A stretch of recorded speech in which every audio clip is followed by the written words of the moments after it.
Okay, welcome to Black Belt Interviews with me, Master David Hodson. I'm very pleased to say that I'm joined today by Master Dennis from England. Welcome, sir. Good morning. Morning. Yes, thanks for joining me. This is a slightly different podcast today because most of the time I haven't met the guests before, but this is quite different because I do know you fairly well. As you know, I probably saw you on the second, third, fourth day I was training in Croydon. I believe you're already a black belt then, so it's really great to catch up, and I think you were, yeah, but we'll find that as we go along. So thank you so much for joining me and putting this time aside. There's plenty to talk about, but I wonder if you could just start off with, as always in my interviews, how you started, maybe how old you was, and just how it all began for you. I started, I think it was 1986. So I was, I'm not sure if I was 17 or 18. I think I was, if I was 17, I was, almost 18. Yeah. And so 1986. And I'd done quite a bit of athletics when I was sort of mid to late teens, or probably early to mid teens, and then so in the era of Sebastian Coe and Steve Ovett, for the people who are old enough to know those, doing 800 meters and things like that. So I did javelin and 400 meters and 1500 meters and a few other things, and enjoyed that. But that sort of died off a bit as I did A levels. And then I think partly for fitness and also for self-defense, because at the age of 17, 18, you start going out to pubs and clubs, and occasionally, you see fights kick off, and I've never had a fight at school. And so I thought, what would happen if someone had a go at me? What would happen if someone tried to hit me? And I thought, well, I'd probably just get punched in the face, I suppose. So I thought it'd be nice to do some self-defense. And I think martial arts had always intrigued me, from Bruce Lee films, things like that you watch. And I'd be thinking, oh wow, that's amazing, but I'd never been brave enough to start. But yeah, when I was 17, 18, I had to go. I did a few months of, 3 or 4 months of karate. I did 6 months or so of kung fu with a friend, and then so that must have been when I was 17, and then 18. I think it was around my birthday, March, started Taekwondo. So I at the karate, there was a guy who was, I think, a low belt in karate, but he seemed to be giving the second and third dan instructors quite a hard time, and his kicks were amazing. And I spoke to him and I said, wow, it's just really amazing. And he said, oh yeah, the karate, but he was a red belt, I think, in Taekwondo. Okay, yeah. I thought, Taekwondo, never heard of that, but maybe I'll try that. And then I started Taekwondo with Mr. Narditzi as a third dan, who's now Grandmaster Narditzi. And I just thought, oh yes, this is me, because I'm 6 foot, and just in a way, quite classic Taekwondo build. So and I always love the kicks, they always look good. So thought, yeah, this is good. And it seemed well organized, I like the kung fu, but the Taekwondo, there seemed to be a lot about it that I liked. So I started that, and I thought it was always my idea to do 6 months or so, just to get some self-defense skills, and that would probably be it, really. But after doing it just a couple of weeks, I was just so into it, and I still had no sort of idea or thought of becoming a black belt, but I trained for a while, and I think it was sort of blue tag coming up blue belt when I thought maybe I could get black belt, maybe, and then that was it, really. But I got hooked very quickly. Yeah, excellent. I mean, was that in Croydon, or was it the Crawley one, or? Crawley, yeah. So I had a friend, David Peterson, who he's still sort of very active in fitness sort of areas, but he's I don't think he trains Taekwondo anymore, but he got me into it, and into Taekwondo, and yeah, so that was Crawley. So I lived in Redhill. Crawley wasn't far, but then yeah, soon I was training Crawley twice a week, and then started doing Croydon, Tunbridge Wells. I was just training as many days a week as I could, really. From the age of 18, it, you know, pretty much took over my life, and still to this day. Absolutely. Just, Well, obviously, I got to know you, I think, through your teaching initially, because occasionally you'd cover for, as you said, Mr. Narditzi in classes, and that's how I got to know you. I was a colour belt, and you were obviously, I can't remember your first dan or second dan, and we could notice your flexibility was pretty good as well. Was that always there for you from the start, or was that something? No, it wasn't. No, I did have to work on it, and still do, you know. And I think because of all the athletics I've done, I did quite a lot of cycling, quite a lot of running, not enough stretching, and so particularly forwards, and still now. I mean, maybe it's a genetic thing. Still now forwards, you know, I'm not amazingly flexible, and so you know I had to work on that, and still not particularly flexible, you know, forwards for, you know, downward kicks, axe kicks. But sideways, you know, again, I wasn't flexible sideways at all, but gradually and more quickly, that became, you know, but you know, quite good. So, you know, doing high turning kicks, high round kicks, and the side kicks was, you know, quite, I won't say easy, but yeah, I definitely had to work on the flexibility, and technique. But I always loved the kicks. So in those days, your gradings, you would have been part of that, the one place you could grade, so to speak. Instructors weren't grading their own students then, unless there were. No, so I graded up to black belt, first dan with Riki Ha. Then 8th dan, you know, master Riki Ha, and then it's obviously you know, grandmaster. I'm on the first through General Che. So that was always grading, and you know, we went all over the country. I mean, it was largely London and Southeast, but you know, we had to go where the gradings were. So nowadays, students, you know, they probably with us, you know, if you're with 4th dan or above, they're lucky enough to have the gradings at their home club, or maybe you know, going 5 or 10 miles. But we, you know, travelled North London and to all over the southeast for wherever the gradings were, and I think my black belt was in Tunbridge Wells, and then I think to second dan and above. Well, actually, I'll see if I can remember. I probably can't. Second dan, I think that was in North London, and that was with I think Mr. Narditzi, as he was at the time, probably 5th dan, and Peter Harkus, and I can't remember who else was on the panel there for you, but yeah, second dan there. 3rd dan, actually 3rd dan, Mr. Narditzi, Peter Harkus, there was no one in the country of 6th dan or above who could grade me. So grading to 3rd dan, I went to Cologne in Germany. So there was an IIC, an International Instructors course in Cologne, Germany. So I went to that, and I was graded by Master Boss. So I think he'd recently got his 7th dan.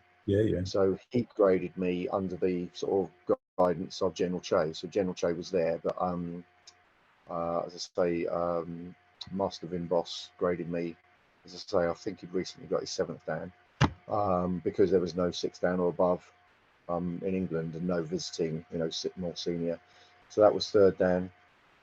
4th dan was with a visiting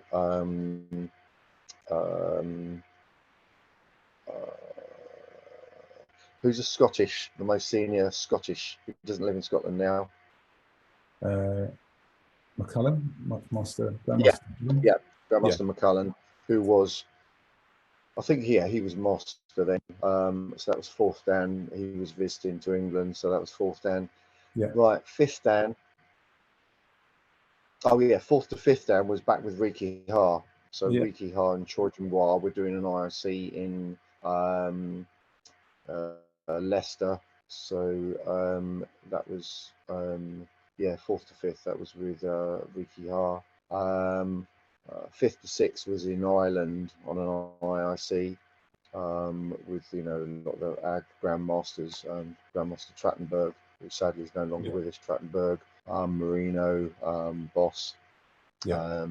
And then it was I think Italy for my seventh dan. Okay. IIC with the same grandmasters and Lang. And then eighth dan was with the same grandmasters over in Sweden. So it was, I think, 5 years ago now. Yeah. About 5 years. Wow. So yeah, it's been a fantastic journey. Yeah.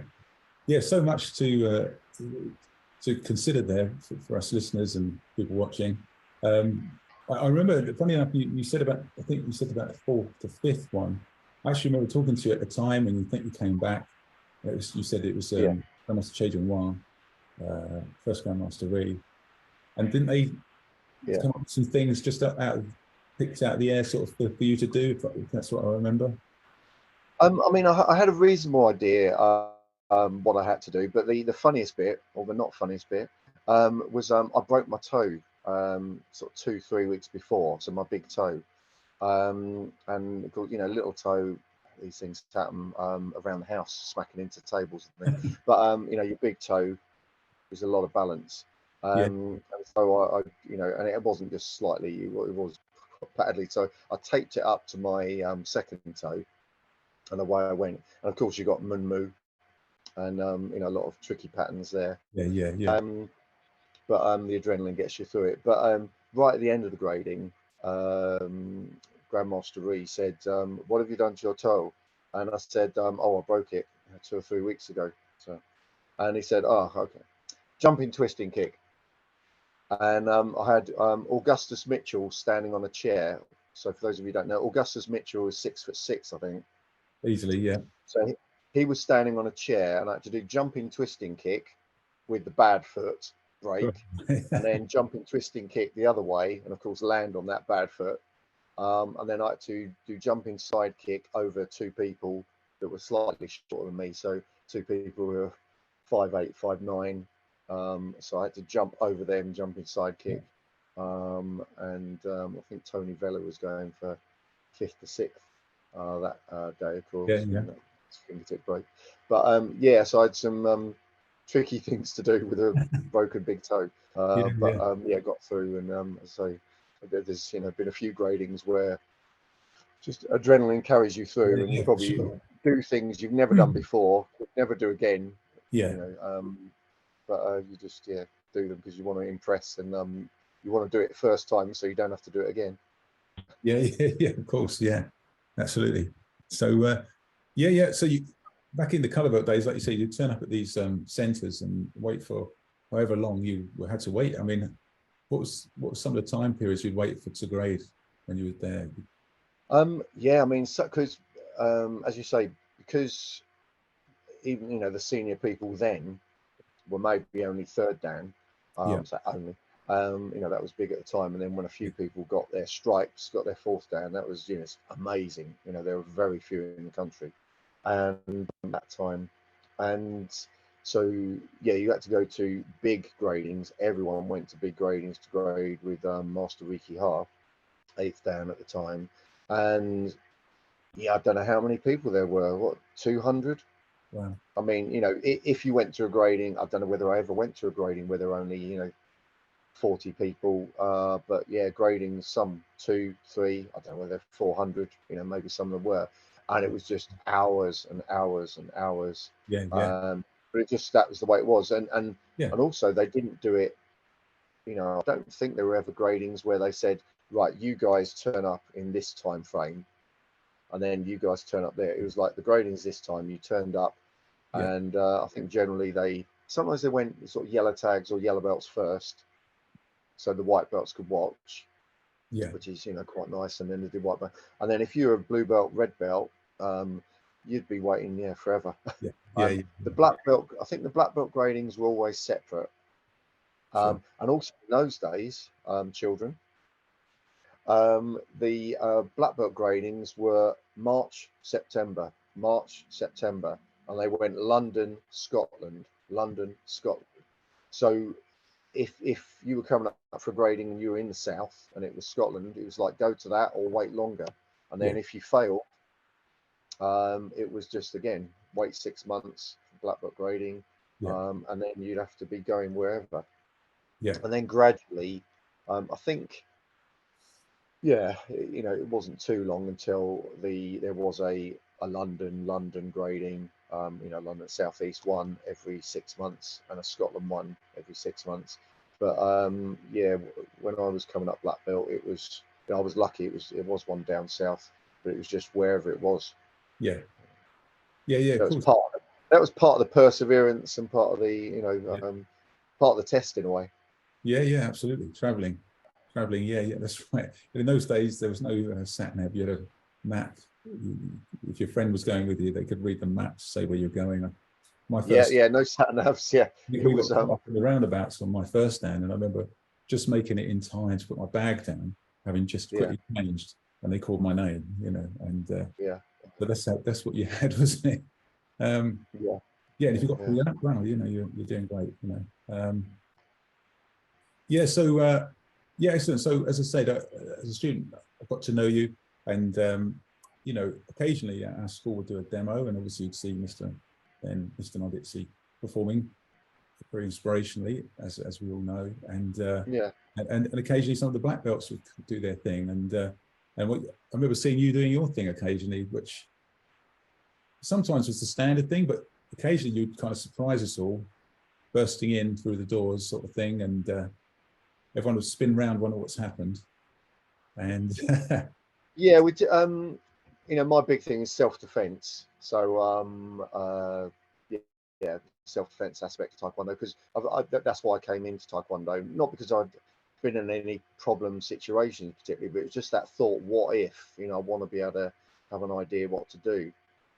So I've always been into self-defense, and if you like, real self-defense, effective self-defense, because we see so much of it, and it's crazy on the internet now, isn't it, how many videos there are of weird cult things and silly self-defense, and maybe we can come back to that, because that's a huge topic, isn't it? In martial arts at the moment, on the internet, on YouTube, etc. But self-defense sequences and routines, things that people look at and go, oh, that's interesting, oh yeah, I could see that, and that's because I love the flashy kicks, I love a high kick, I love a spinning kick, still now, but it's martial arts has got to be effective. That's got to be the number one thing, for me anyway. So occasionally I do that, and I'd like to think my sparring has always been above average. My patterns have always been above average. My self-defense and that sort of side of things definitely, has been a key thing for me. I'd say breaking has not been, an area where I've excelled. I'm 6 foot or probably a bit shorter now, because I think after the age of 30 you shrink, don't you? So I'm probably about 5 foot nothing now. But no, I've always been, slim, and that's another reason why I started martial arts. I was always painfully thin, but and now I'm slim, but hopefully a bit more muscle on me from Taekwondo. I'm a slim build, so I'm not a big, build ideal for breaking. However, I've always broken everything in every grading I've had to. So it's a jumping kick, a hand technique. I've always broken everything I've needed to, not because I'm good at breaking, but because I don't want to do it again.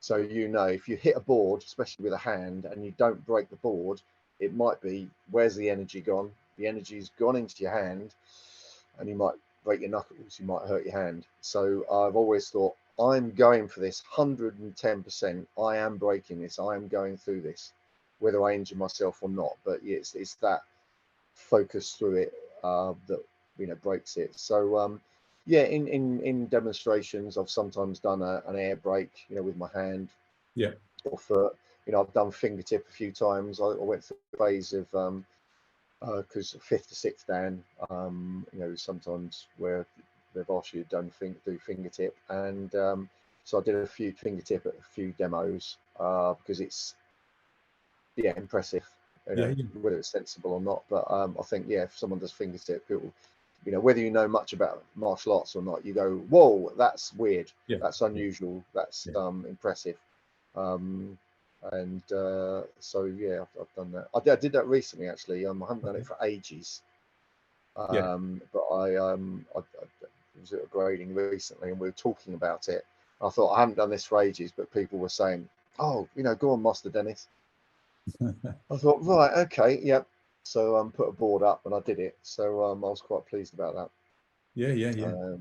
But obviously it's, you know, soft targets really. You know, should we be doing fingertip on you know, board, a wooden board, or you know, plastic board? Maybe not. But I think it's from, you know, the days where you saw Riki Ha do two boards, you know, with a fingertip and just freestanding bricks with knife hand, back fist, reverse knife hand. You know, the things you saw him doing, and which inspired us. Yeah. I think those black belt grading, the black belt demonstrations that we saw, and whether it was just a tiny bit at the end of a competition or halfway through a competition or somewhere, it just always wow. It was amazing. No, absolutely. Yeah, they were kind of superhuman in a way, weren't they? A lot of what he could do at the time. Yeah. You hear about that, and there's pictures, isn't there, to back that up? And Yeah. and, And I think I saw you, was it a video recently of you, you know, hitting whether it was kicks and punches, you know, just doing some conditioning, and I still do that. So because that's the thing, isn't it? You know, boxers and people doing other martial arts, and you know, boxing, kickboxing, MMA, often wrap their wrists, but in martial arts, certain martial arts anyway, we've always been, you know, I mean, if you've got a wrist injury, if you're doing a lot of heavy bag work, or if you've got an injury, I think it's good, you know, wear the ankle support or the wrist support. But in self-defense, if you have to get to the point where you have to punch someone, hit someone, you know, you don't want to do yourself damage. So yeah, I still do that hand conditioning, foot conditioning, shins, because it's part of the martial art, isn't it? yeah, absolutely. Once you get yourself to that kind of level where you know you've changed your body for the betterment, if you come away from the training, lesser, won't it? So you want to keep it at that condition.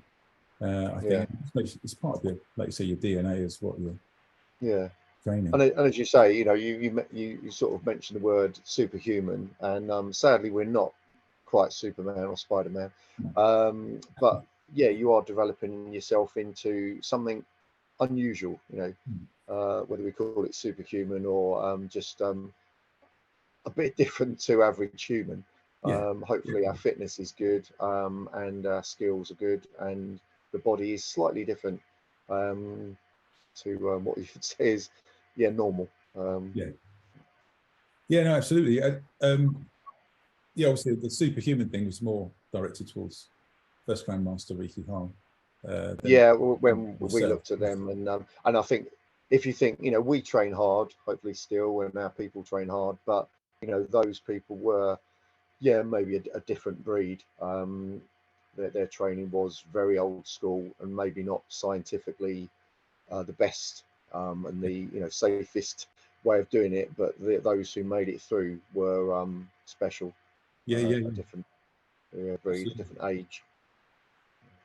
So if I could, fantastic. If I could just take you back to that at the demo where the doors fly open and you come in, I just thought I'd pick up. I'm trying to think what that one was. There was often a suit, and you'd come in as I think you were doing some things for James Bond things at one point. Right. Also, it's like to show what would happen if something happened in the actual seminar or the demo that we were at. If an altercation happened, this is this is how it. Yeah, I think what it was partly a bit of a novelty, something different, you know, trying to catch people's attention. But I think it was also, yeah, you know, I still buy jeans and trousers that I can move in, that I can kick in. So when I, as I say, you know, I've got a suit or the jeans I'm wearing now, you know, I buy them and sadly I try them on. Oh yeah, so look, that fits nicely. Can I get my knee up to my, you know, shoulder? Can I move with this? Because yeah, you want to be practical.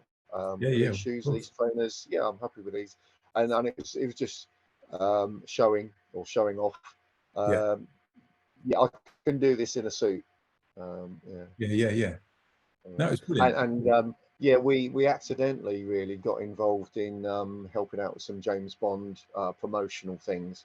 So at the pre and post premiere parties, as I say, it was an accident we sort of fell into really through someone, but we got for a few films, a few things for them, which was great fun, you know, and again in suits, but doing Taekwondo type stuff with, whether it was blank firing guns or you know, sticks or picking up a chair, and you know, we did some yeah, Taekwondo stuff.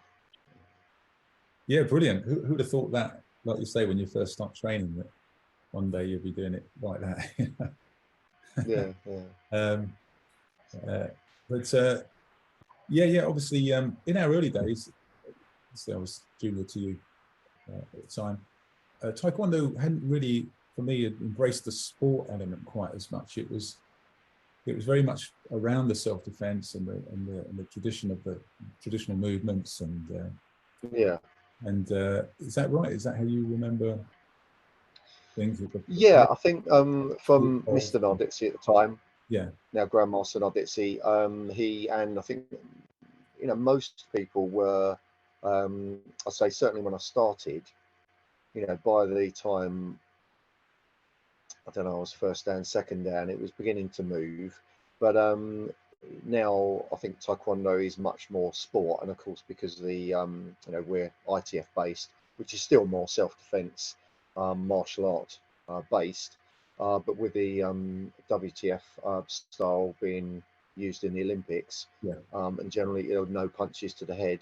I think you know, that's been good because it's shown Taekwondo in some ways to the world, showing the flashy kicks, but partly that, but also ITF, you know, started to move and has moved a lot to the sport, you know, which is good because it's something people look at. So there's, you know, there's football. You know, I'm not that keen on football. You know, I try volleyball. I try this, and Taekwondo, and it's a sport I can get into. I can do, I can train, get fit, but also there's a competitive aspect. I mean, I think the lovely thing about Taekwondo is that, you know, you can never do a competition in your life if you want. You know, I think people should. Yeah. I'm very much on the self-defense martial arts side of things, but I've got many people who compete, some people internationally, and they've done well. But yeah, you can compete, and I think people should do at least sometime, because just putting yourself out there, getting through the nerves, sparring different people who you don't normally spar, going up there doing your patterns in front of a load of people, you know, it's good for us, taking yourself out of that comfort zone. But you can do the competition side, you know, there's so many aspects to Taekwondo. But I think, yeah, it did move to the sport side.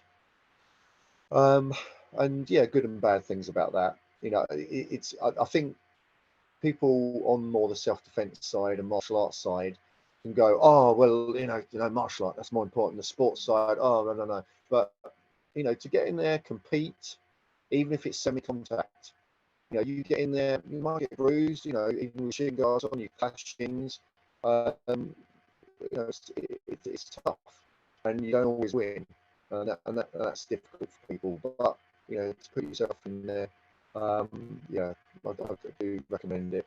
And yeah, it's ITF, you've got kicks, punches, you've got a lot going on. You know, it's exciting to watch, and Yeah, but I think it's a shame when clubs, you go to clubs or people come from other clubs and they go, we just did patterns and competition sparring. Yeah. This very narrow band Yeah. of taekwondo fighting, taekwondo sparring. So I think that's a shame. Yeah. Yeah, no, absolutely. Yeah, yeah. I mean, like you said, there's a lot in the positive side. I mean, these are now full-time athletes that are competing at the highest level, aren't they? I mean, they're pretty top performers in every aspect of what they're doing. Yeah. But if you, like you say, in the actual dojangs that are training people in the community, it's a shame, like you say, if they just stick to like patterns as one aspect and sparring is a totally different thing. When General Che wished it all to be the same thing, but patterns, movements were inspiring and so on. And so we have a kind of when we grade people in sparring, and for gradings, it's not the sports side. We talk about differences, and that we would like to see blocking and so forth, and proper counters and so on. Yeah, I think the good thing is that most people, most instructors, ITF, still, when it comes to grading, you know, I still, although my people know whether it's red belts or first to second down, whatever it is, I do remind them, even though hopefully they don't need reminding, this isn't competition sparring. Yeah. So I don't want to see you just, you know, moving around like that. I want to see you as best you can with the gloves, you know, showing different things. And sometimes what we do is we do a bit with the gloves on and then a bit with the gloves off. So more carefully, but I want to see a jumping knife hand. I want to see spinning back fist. I want to see combinations and, you know, things outside of, as you say, competition sparring. So yeah, I think most clubs still in grading certainly do that. Yeah, it's good. Yeah, absolutely. And yeah, so talking of sparring, obviously, again, I've known you over the years. Obviously, our paths don't meet quite as often as they used to, but I remember you had an interest in it's called MMA now, isn't it? But back then, I think it was even before it was majorly recognised as something that a few people were interested in, groundwork and yeah. You always did a bit extra, didn't you, in class with people? And yeah, I think it's because, as I say, I always came in with the self-defense, you know, thought, what if, you know, and although, you know, back then, and as we said, ITF has still got this good martial art self-defense backbone and base, you know, to it.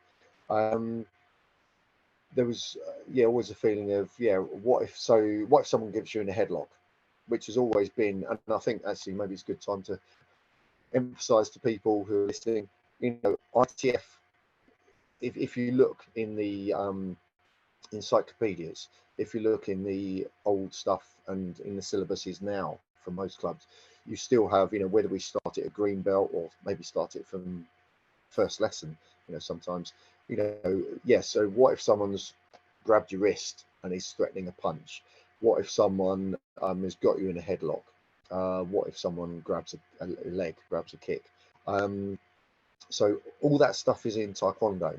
We have elbows in Taekwondo. We have knees in Taekwondo. You know, in patterns Yulgok, you know, Chungun, Taege, Falang. We've got the elbows. There's knees in Taege, you know, patterns. So it's all there. But you know, like a lot of judo clubs, like Taekwondo, different martial arts, there's a main sort of emphasis, and that stuff is sometimes forgotten or sometimes given such a light touch. But and we have, you know, Dosan, Chungun, Falang. We have releases. So it's all there, and it's always very sad for me when you talk to ITF people. Sometimes colour belts, sometimes black belts. And you talk about that, and you go, well, yeah, we haven't got that in Taekwondo. What's this in this pattern? What's this in this pattern? And yeah, it's just because maybe it's in the pattern, they just don't think about it. You know, in Dosan, we have spinning back fist. As to the top of Dangan, we have spinning knife hand. You think about it. So these things are there, but have you not thought, what is that? Have you not thought about that? Oh, well, yeah. And it's like these elbows and knees are, are there, and low kicks, are there. It's a real shame when people, as I say, especially even Taekwondo, don't realise. I don't. Oh, yeah, okay, but yeah, we don't really. Yeah, well, you need to practice those things. You need to, maybe very carefully in sparring, and that's what we did really. We said, okay, you got the Taekwondo competition sparring, and then I would say, my club sparring. So when we're in, clubs, whether it's yellow belts, whether it's red belts, first stands, whatever, we do patterns, we do some pad work, we do whatever we do in the lesson. And I say, now put your sparring pads on, some gloves on, and free sparring. I don't say to them, do this extra stuff, and I don't encourage low kicks, but if occasionally people are doing stuff which is sort of outside of competition, if we've got a competition coming up, I'll be saying, guys, don't forget, you're not allowed to do that. So no uppercuts, no wild hooks. Hooks should be controlled anyway, and uppercuts and things like that. But if in normal sparring people are doing things outside of that's good. But we always then did maybe the last round, or sometimes the last few rounds, or sometimes we get mats out.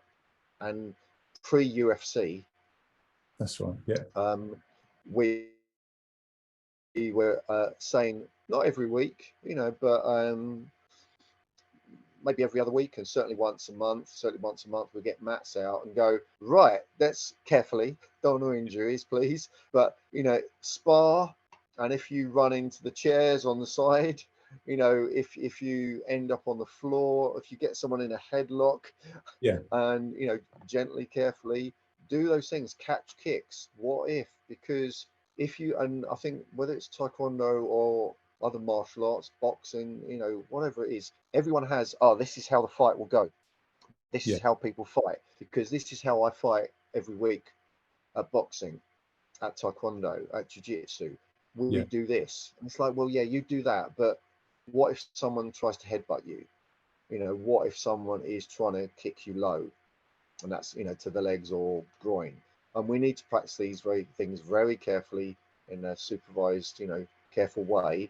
Don't want to get injured, and that's the main reason why we don't do low kicks and we don't do some of these other things, for safety. However, if you always spar so carefully, so lightly, without these things, people will go, oh, yeah, but in a real situation, I do. Oh, I know, I would do that. Yeah. I'll be okay, I'm sure. But no, you won't, because if you're always training in this tight, narrow band, that's how you will expect things. That's how you will react. So we always played with things, and then a few years after, UFC came out and the videos came out, which I think for most martial artists, they saw those first videos of UFC 1, 2, 3. I mean, pancration in Japan, in Brazil, these things have been going on, and there were some videos around. But Pride and UFC, people were watching these and going, "Whoa, hang on, this is dangerous. This is nasty. This is interesting, and maybe we ought to do this." And but for us, we were playing around with that already, and on the ground, get on the ground. What if someone tried to headbutt you? What, can we poke each other in the eyes? What if? How could we going to cope with that?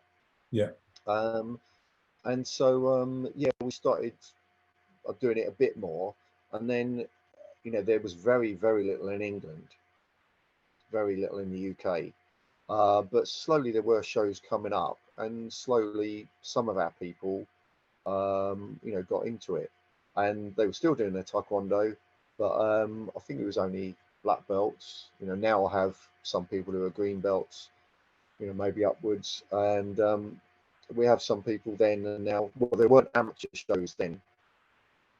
It was pro fights, with a small 1 centimeter 4 ounce gloves. It was pro fights, 4 ounce gloves, no shin guards, everything pretty much. And then because gradually, it was like those first UFCs, the early ones, pretty much anything was allowed. and gradually now in UFC, a lot of rules have come in. There are more rules, but it probably took a good 10 years before amateur fights were allowed with, you know, the bigger 8-ounce gloves, which are a bit more like the padding of Taekwondo, and shin guards, and, you know, more rules. No knees to the head, no elbows to the head. These came in, but it's and it's only a few students who do it. But I think it's, you know, it's interesting, and it's good, because it just makes you think and makes other people think. If we're doing that, you know, and we still do our Taekwondo lessons, but my Taekwondo has a slight, well, you could describe it as an MMA, you know, slant, but I think when I started MMA, or started getting involved in it a bit, Master Narditsi then, probably, you know, Grandmaster Narditsi and other senior Taekwondo people were a bit, oh, I don't like this, you know, that's brutal, that's not Taekwondo. And now I think they're all happy with it, because they're like, yeah, Taekwondo people are in this. Taekwondo people can do this, can do well, and I think they've maybe accepted it, but also, as I say, are happy with getting involved, and, you know, we're getting that mix. But yeah, there was this resistance to begin with, certainly. Well, I mean, like you said, you started it from very early days. You've tried and tested many things in training yourself, so it's not like someone's just picking up the idea of starting it and going afresh with it. You've got a lot of experience trying and testing. Yeah, because I think I was also I wanted to, let's try Taekwondo in this arena, and it's not totally real. Well, in that sense, there's no eye gouges, no headbutts now, no direct intentional groin shots. You know, there's quite a few rules, but, you know, it's pretty real. It's pretty full on. You know, people go in there, get knocked out in 30 seconds. You know, in a real situation, the referee, you know, and I do some refereeing. So I did my first MMA fight as a 41-year-old. And I did my probably last one last year. I was only 50. I was 54. Yes, I was only 54 then. Probably my last one. Yeah, it was. Can we do this? Can we test it? You know, really pressure test this. And also, I was just fed up with people going jiu-jitsu, Thai boxing, jiu-jitsu, Thai boxing, jiu-jitsu. You know, multi. And it's like, but what about Taekwondo? And of course, you know, Zel Galasek, and who's, you know, was fourth down in ITF Taekwondo, Mark Weir, ITF Taekwondo. Those are the sort of older names, but there's quite a few UFC people now, UFC, Bellator, and one and thing, who have got quite a big Taekwondo background, and often you can see it because they're using the side kicks, they're using other stuff, and they're very proficient. And actually, you know, the karate people who've done well, the people, you know, like Stephen Wonderboy Thompson, Machida, Jill St. Pierre, you know, people who've done well from a karate background. They are karate maybe, but they've got a very fluid Taekwondo-y type background. Conor McGregor, you know, has done a fair bit of ITF Taekwondo, trained with ITF people. So those people who have a very sort of relaxed, kicking, obviously, stand up, have often got some Taekwondo background. So it's, you know, it's nice to see. No, fantastic. Like you said, when MMA first came out, I remember hearing some people were a bit concerned, and they were thinking, well, it's just the next fad. It'll come and go, because they've tried things like that in America. Happened similar in rings over the years, where they had similar kind of more rules, I think, more stand up, but nevertheless form of full contact. But obviously MMA is here, and it is mainstream now, so to speak. People see it, accept it, and understand it more.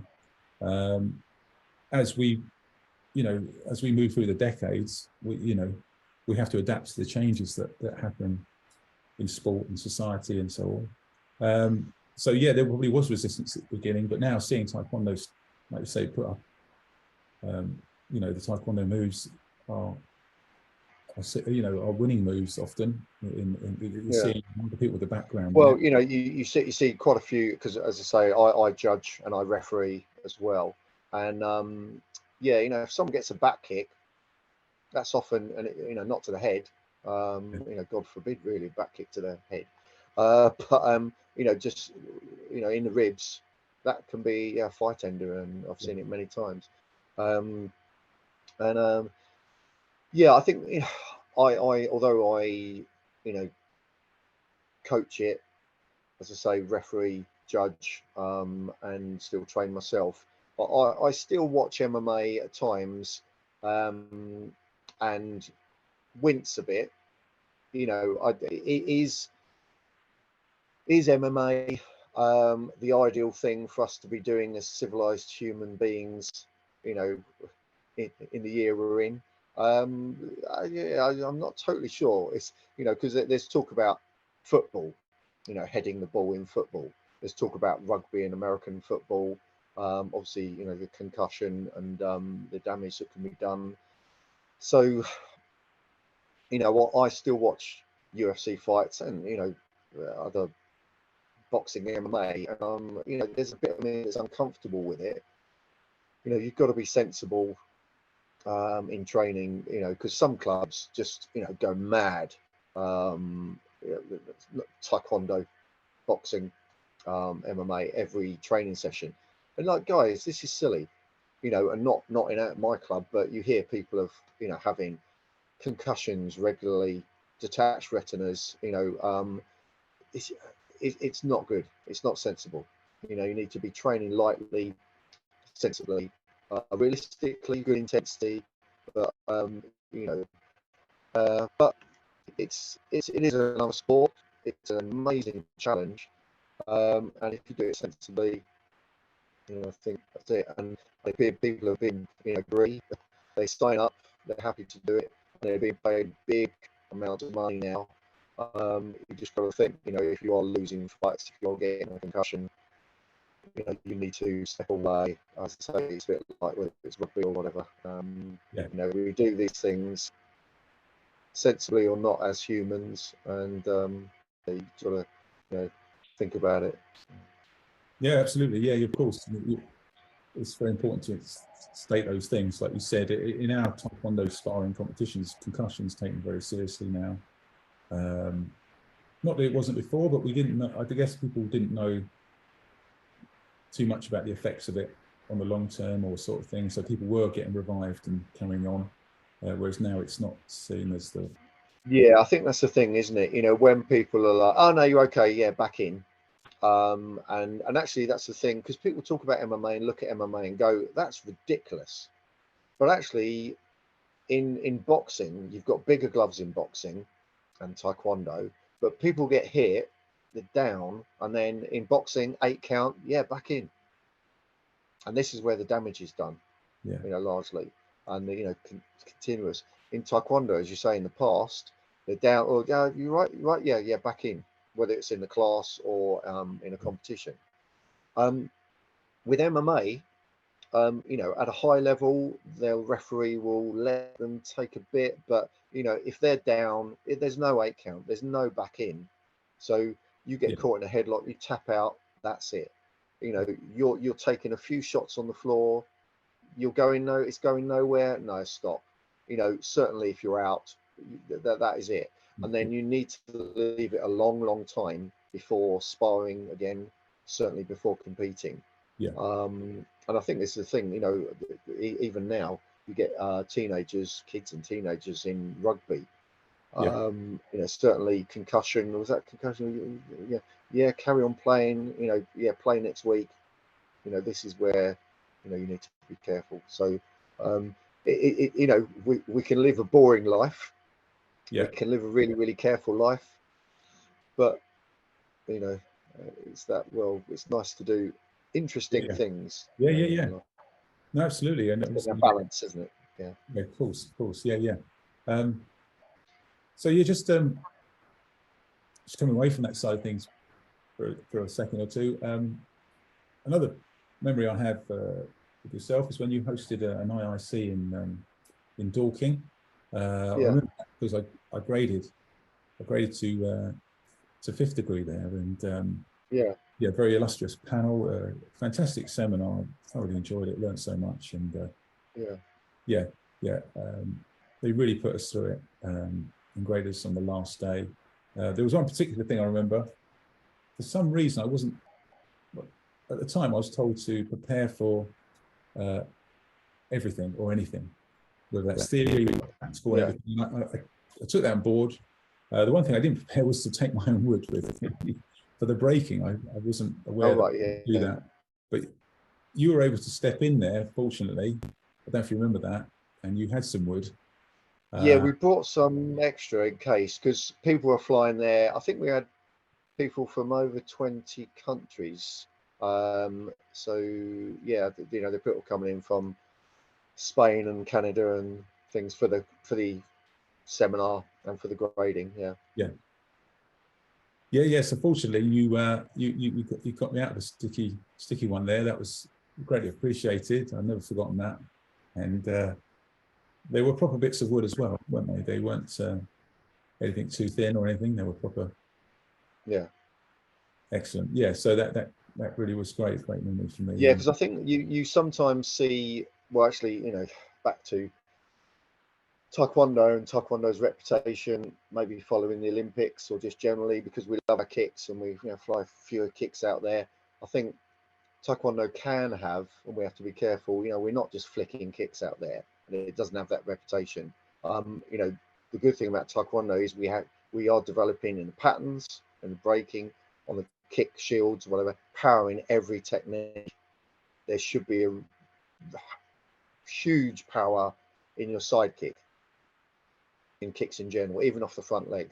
Big power in, you know, elbows, in knees, in knife hand strikes, whatever it is. And I think sometimes you see demos with, you know, the thinnest bits of wood, and it's nice to see jumping kicks, but sometimes I think jumping kicks, it morphs into huge acrobatics. Is it gymnastics? Is it just acrobatics? You know, and when you've got, you know, wood of 5 mils, you know, 5 millimeters, which you can sneeze on and it breaks, or the person holding it, you know, just bends it slightly and it breaks. It's like, well, it looks nice, but if you look at it, you know, carefully, but the wood we used, and still do or still should, is thick. You know, it will not just break by tapping it with a punch. You've got to hit it hard. We used to have to buy the planks of wood, didn't we, from the timber yards, and even they cut them for you, or you took them home, drew your lines, and started sawing up your piranha pine. I do remember that. Sometimes you have to drive to a few places to find some, and then and snap it up, sort of thing.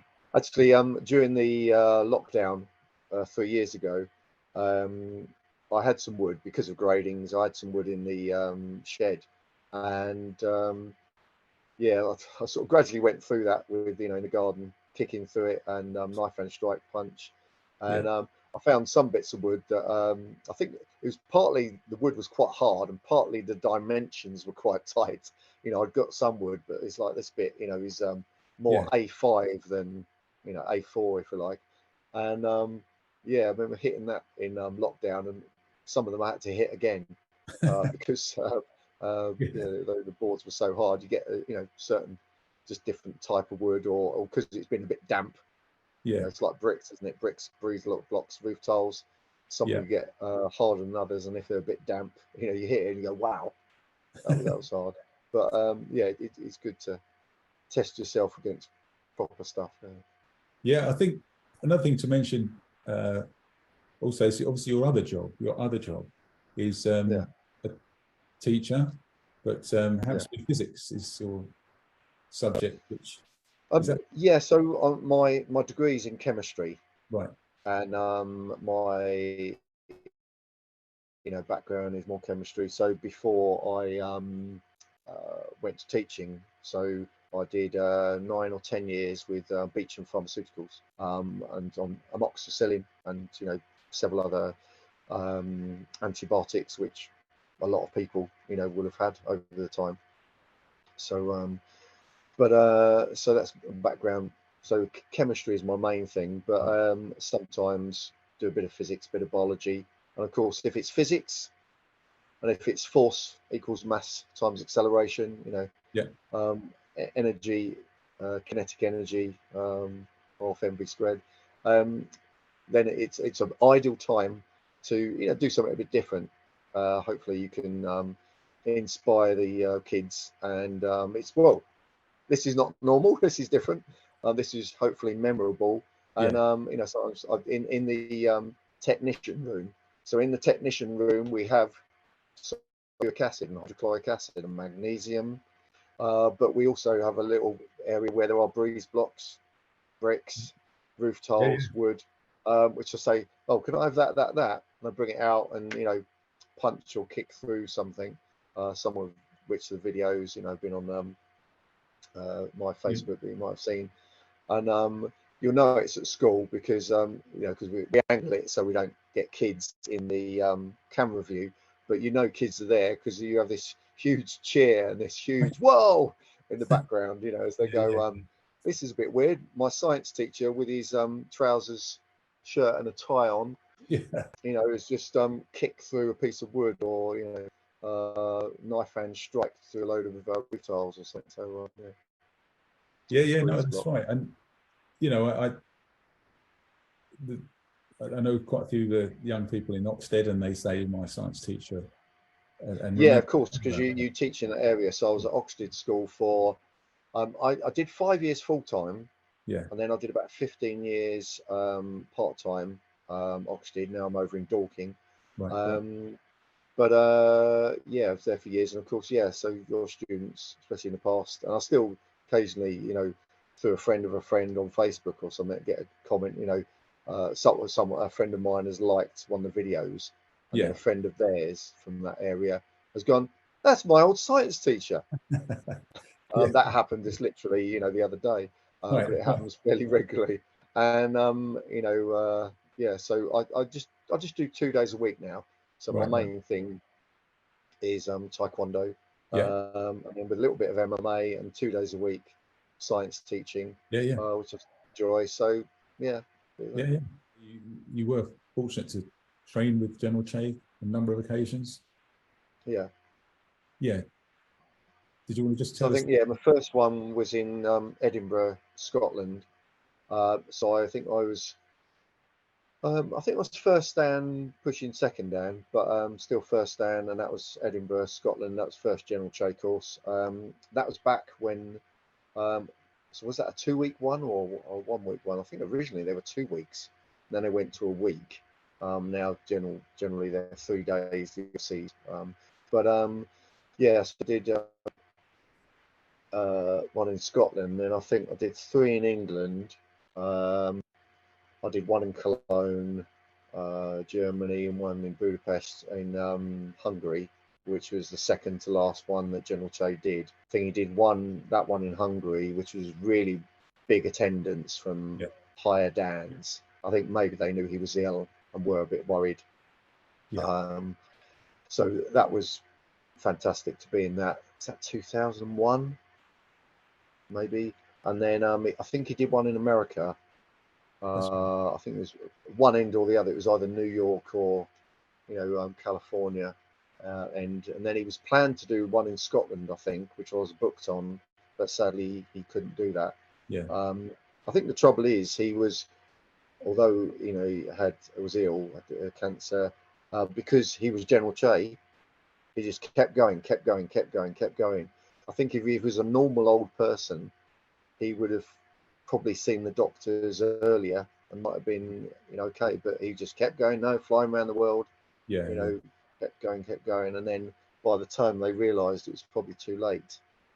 So to have been to one of the last General Che courses and trained with him 6 times, it's very I feel very privileged, and sadly, you know, a lot of our people, even fairly senior Dans, have maybe never trained with him, which is a real shame. Yeah. Because I mean, obviously, I've spoken to people that are very close to him as well, and like you said, I was fortunate to be there. I think quite prepares for you when he walks. If it's the first time he walks into the dojang. Yes, is he 5'2"? A small man, 5'2", but easily, to see him still, you know, kick and move quickly, and just teaching all day, you know, just amazing at his age. I'm trying to remember, he's probably late 70s when whether he was 76 when I first trained with him, you know, something like that. But, yeah, like you say though, but and his whole demeanor, his aura, whole uprightness, like you say, an elderly person, you'd never see that in the way he'd walk in, and just immediately, you know, for a better word, own the room, sort of thing. But you were fortunate to actually dine with him as well, weren't you? I think there were twice, where I, you know, in the hotel where I was staying, and then I'm trying to think. So I think might have been in Cologne, and then certainly once in England. I think that was Leicester or Reading. But yeah, there was senior people like was he Master Narditzi by then? But my instructor, Grandmaster Narditzi now. You know, they were having, and we were sort of waved over. Right. And to my excitement, but also horror,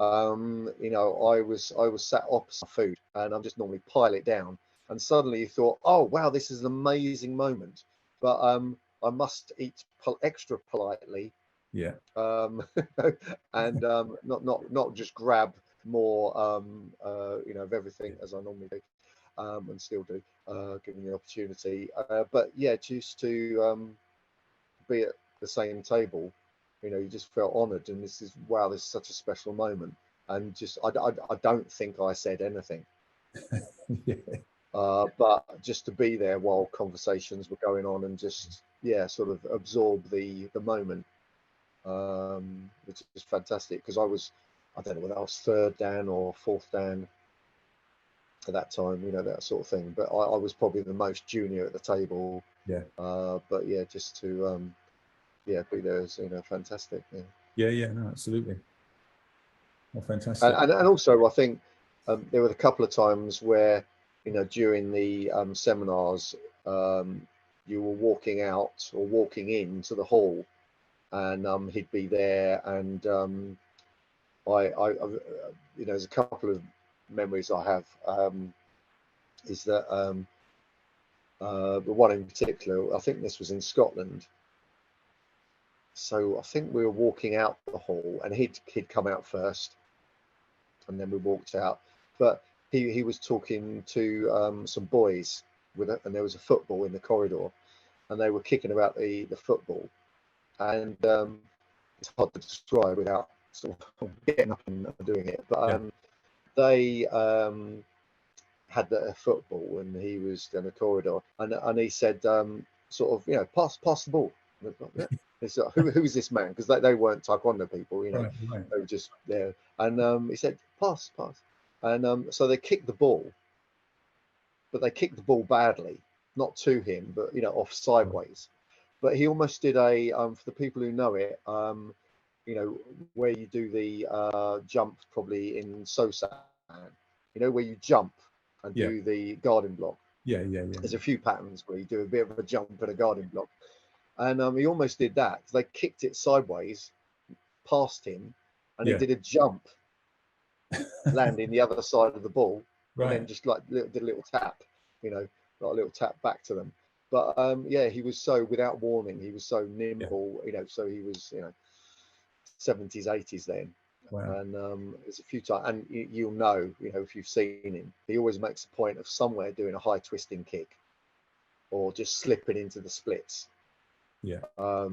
So to you know, see those moments, and he'd always make a point of getting like for in the blue belt pattern, Chungun, where you do back fist and someone grabs, and it always get a big guy up, get a big guy up, and get someone to grab. Because they were little General Che, they grab delicately. So no, grab me harder. No, strong. And then he'd release out of it. There were some things you saw again and again, which obviously he's to just show high twisting kick in his shoes, in his trousers, just to show. So things that are stamped in his mind forever, aren't they? Yeah. And another moment where after, because it was in England, of course, we came outside and it was pouring with rain. And I wish, if they would have mobile phones, then I would have taken a photo. But there was a moment where we were just finding our cars, and General Che was waiting for his car, for his transport back to the hotel, and pouring with rain, and Master, as I think he was at my 8th dan, Ricky Ha, had an umbrella. And because it was General Che, because he was the founder of Taekwondo and 9th dan, the Ricky Ha was standing there with an umbrella, but not over him. Right. He was standing in the pouring rain. So this 8th dan, standing in the pouring rain, arms out, holding this umbrella over General Che, because he's 9th dan. And you're just absolutely. Like, that is courtesy, that is respect. Yeah. It's just this 8th dan, it's getting out, it was raining hard, but it's a small umbrella, so I'm not. And I think even if it was a big umbrella, he would have held it over General Che, and he would have just got soaking wet in his suit. But that's just the way, the old school courtesy and respect. Yeah.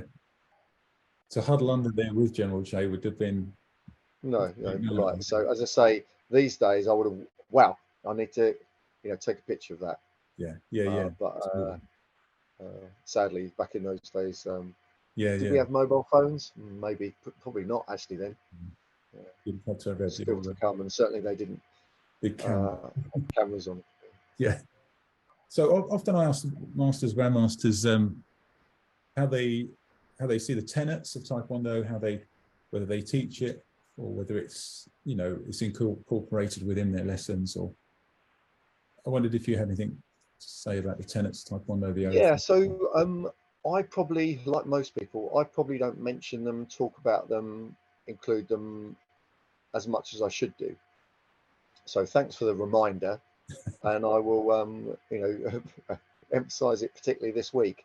But no, I do talk about it, particularly with the kids' lessons, but also with teens and adults sometimes. And I think they are important because and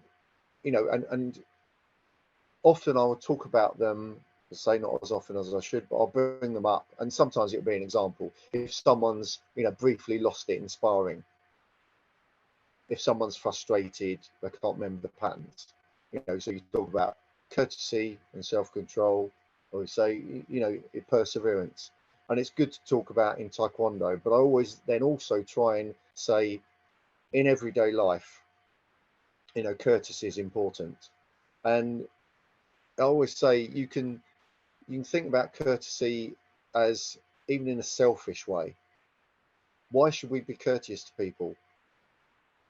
Because if we're nice to people, if we're courteous to people, guess what? They tend to be nice and courteous back. And I think, you're the same, that, I can name many, many, many people who would help me out. Close friends, who I could phone in the middle of the night if necessary and say, my car's broken down here, or I'm stuck. There's some problem in my life, and a load of people will help me out as I would do to them. But yeah, and if you think, if the world, if countries were more courteous, had more people, had more self-control, how amazing would the world be? Perseverance is so important in every aspect. How many of us get things right the first time, achieve things the first time. We don't. And so, to persevere, and then again, not an everyday life, hopefully, but indomitable spirit, to have that courage, that bravery to make different leaps in our life, to battle through difficulties, and obviously integrity. All these things, are very important in Taekwondo and out of Taekwondo. And it's good to make yourself fitter, to become stronger. But, hopefully as a child, as a teenager, as a first dan black belt, but as you get older, I think you realise, these things are important, and to have people around you who have that morality, that backbone to Taekwondo. So and I have a lot of people come to my MMA classes as well from outside of Taekwondo. Yeah. Who say, I've been to this club, I've been to that club, and some clubs, everything's too soft in Taekwondo or MMA, and it's just like, well, this is not meaningful. Some clubs, they train too hard, they're just injuring each other every week.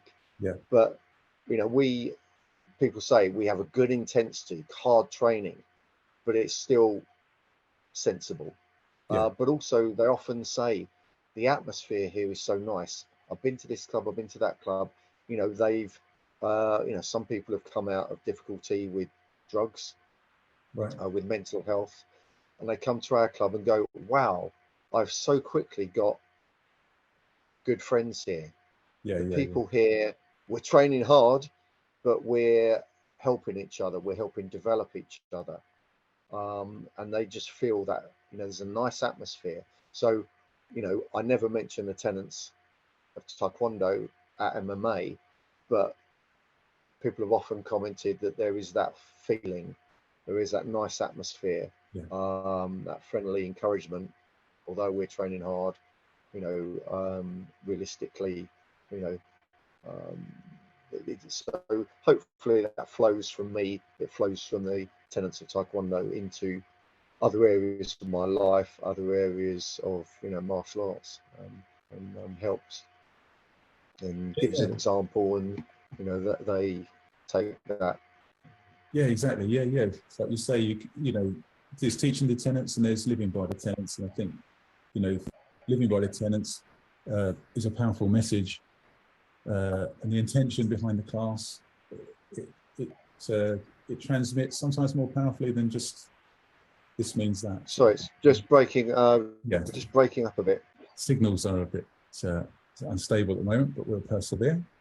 Yeah, seems all right with me, I think. But... Yeah, you're saying the intention behind the instructor, the intention behind the instructor's teaching and the atmosphere they create is a powerful message in itself, and obviously that's a way of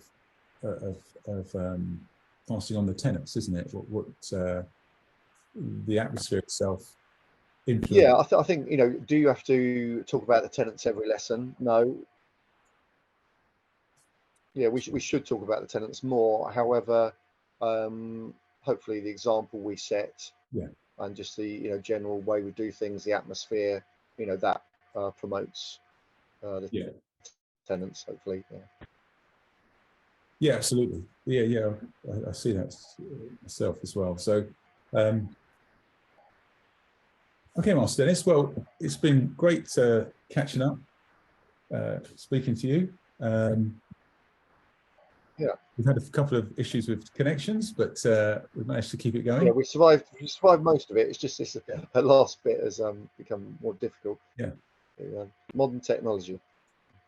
Yeah, absolutely. And it was great catching up with you. I saw you last year at the Grandmaster Boss seminar, which was it felt like time had just melted away. And I think that's the other thing, isn't it?